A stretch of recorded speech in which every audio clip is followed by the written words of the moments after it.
করো তোমাকে একটি ধারা দেওয়া আছে 2 যোগ 4 যোগ 6 যোগ ডট ডট ডট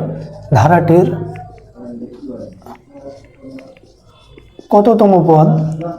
ধারাটির কততম পদ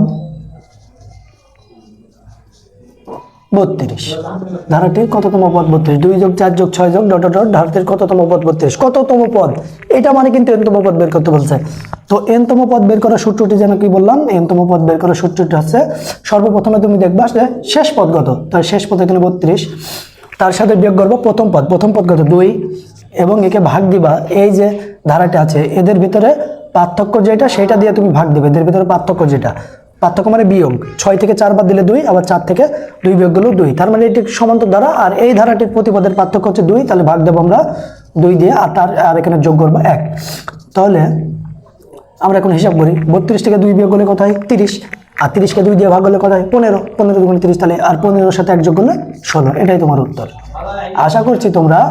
এই ধরনের সমান্তর ধারার অঙ্কগুলা বা